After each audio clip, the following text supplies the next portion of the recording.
Baca Kompas Otomotif, hari ini kita akan ngebahas new product, nggak juga sih, hanya facelift Suzuki Ignis. Kita akan lihat apa aja perubahannya dibandingkan versi sebelumnya, baik dari sektor eksterior, interior, sampai mesin.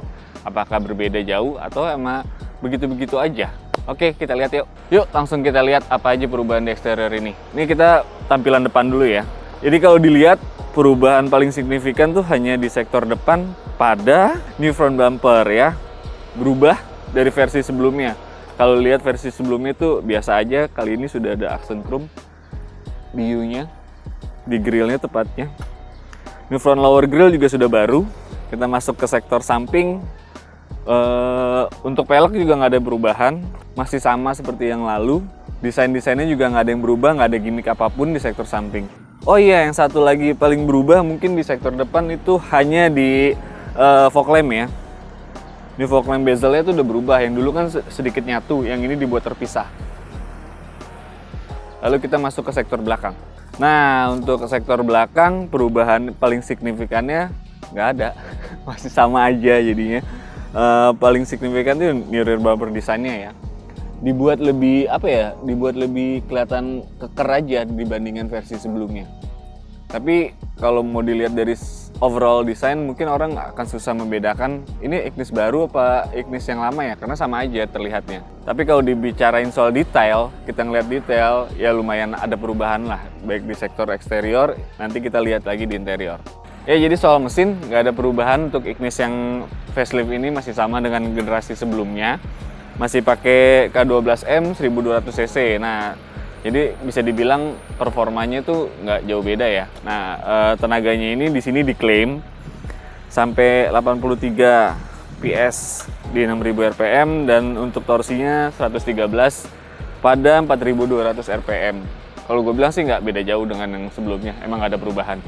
Nah, ini guys, suasana di kabin interiornya si Ignis, tepatnya gue di baris kedua ya. Jadi kalau dibilang tadi gue bilangin nggak ada perubahan sama sekali, otomatis juga untuk posisinya nggak ada yang berubah, masih sama suasana desainnya, tapi dibikin lebih fresh dengan pattern baru pada joknya. Jadi ada motif, baik di baris pertama atau baris kedua ini. Untuk kenyamanan masih sama, legroom untuk orang dewasa setinggi gue mungkin 172an something, masih cukup nyaman. Headroomnya juga masih nyaman, jadi nggak ada perubahannya. Untuk baris pertama nanti kita akan lihat kayak gimana. Nah, ini udah di baris pertama, ternyata memang nggak ada perubahan signifikan selain dari suasana kabin yang dibikin lebih fresh dengan motif baru joknya ya. Posisi-posisi semua masih sama, jadi kalau kita lihat ini masih ada kontrol untuk audio di kemudi. Speedometer juga dibuat lebih sporty, tapi basically sih sama, nggak ada perubahan. Untuk head unit juga begitu, material desainnya juga masih sama, nggak berubah. Dibilang bagus ya enggak, dibilang nggak bagus juga ya lumayan. Tapi yang bikin suasananya bikin lebih elegan atau sporty itu karena dia ada permainan dual tone ya, antara dashboard atas dan warnanya putih di bawah. Nah, yang paling baru lagi nih guys, dari semua desain, kita nggak ngomongin desain lah, paling baru lagi yang diberikan Suzuki adalah keyless-nya. Keyless-nya sudah model lebih simpel dibandingkan yang secara fungsi sama aja, cuman desainnya lebih berubah, dibikin lebih modern lah dan lebih simpel gitu guys. Kebetulan yang gue coba nih varian paling atas, two tone color, dan sudah paling lengkap ya. Kalau lo lihat sendiri suasananya kan sedikit mewah memang. AC sudah digital, audio sudah mulai floating, layar sentuh sudah pasti ya, touchscreen ya. Jadi ada beberapa mode pilihan yang bisa lo kontrol juga dari kemudi. Nah, tinggal lo cek aja apa yang ada, video juga. Nah, sayangnya guys, ini sudah dilengkapi dengan sensor parking, cuman dia nggak ada kamera parking belakang.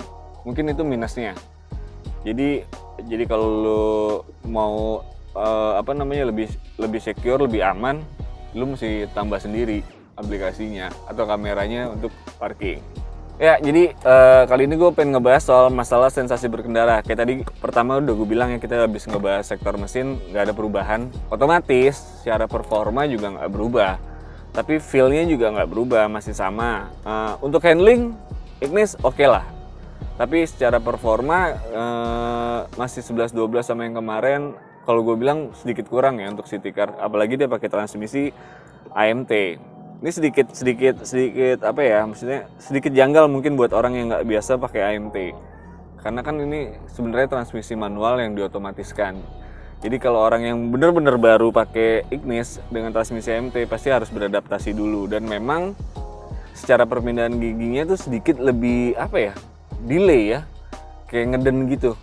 Satu yang gue suka, handlingnya Ignis tuh enak banget untuk city car ya, dengan dimensinya dia yang small tapi dia punya desain yang unik kan. Jadi desainnya bagus dan handlingnya juga enak sih buat dipakai buat perkotaan, gesit gitu, lincah. Jadi apa ya, kelihatannya tuh saat lo bermanuver di jalan juga masih asik. Yuk guys, jadi kesimpulannya yang gue dapat dari setelah nyobain seharian Ignis ini,